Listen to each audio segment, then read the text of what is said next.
নামখানায় ঐতিহ্যপূর্ণ শীতলা পুজো, যা কাকড়া বুড়ির মন্দিরে পুজোর শুভ উদ্বোধন হলো।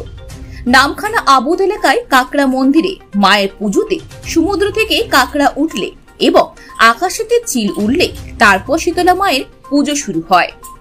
৬৬তম বছরে পদার্পণ করেছে এই শীতলা মায়ের পুজো, যা দক্ষিণ ২৪ পরগনা শ্রেষ্ঠ মেলা হিসেবে পরিচিত হয়। কাকড়া মায়ের পুজোতে থাকে কাকড়ার তরকারি ও অন্য ভোগ। আজ এই কাকড়া বুড়ি মন্দিরে মায়ের কাছে মনস্কামনা পূর্ণের জন্য ছুটে এসেছেন শুধু এলাকার লোকজন নয়, বিভিন্ন এলাকার মানুষজনের সমাগম ইতিমধ্যে। সকাল থেকে দেখা গেল ব্যস্ততার মাঝেও মায়ের দেখা গেল বিভিন্ন কাজের মাধ্যমে মায়ের প্রতিষ্ঠিত হচ্ছে।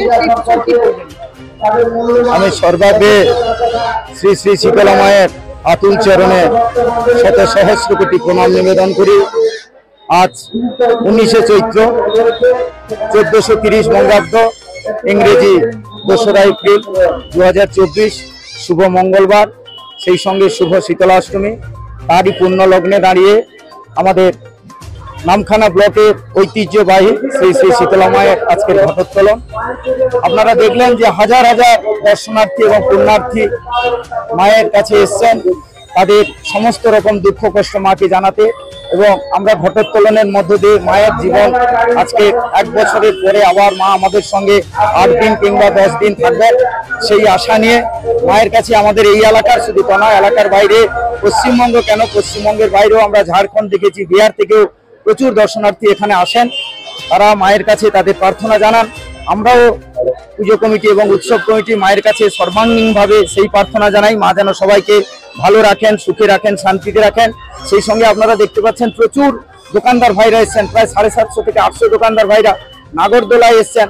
সেই সঙ্গে সঙ্গে আমাদের সর্বতরকম ভাবে সহযোগিতা করেন পুলিশ প্রশাসন, এখানকার স্থানীয় নেতৃত্ব এবং সর্বোপরি এই এলাকার সমস্ত শুধু অধিবাসী বৃন্দ, তাদের অক্লান্ত পরিশ্রম এবং অকুণ্ঠ সহযোগিতার মধ্য দিয়ে এই অনুষ্ঠান আমরা দীর্ঘদিন ধরে করে থাকি। আমরা আন্তরিকভাবে শ্রদ্ধা জানাই যে সমস্ত সাংবাদিক ভাই বোনেরা আজকের আমাদের কাছে এসেছেন, তাদেরকেও আমরা আমাদের উৎসব কমিটির পক্ষ থেকে আন্তরিক কৃতজ্ঞতা জানাই।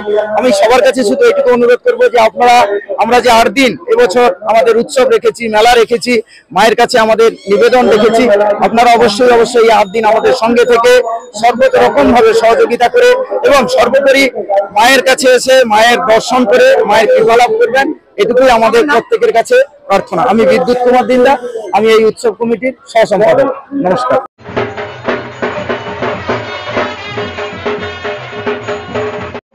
তারিকনগর গ্রামে যিনার বাড়ি, যিনি আমাদের এই নামখানা গ্রাম পঞ্চায়েত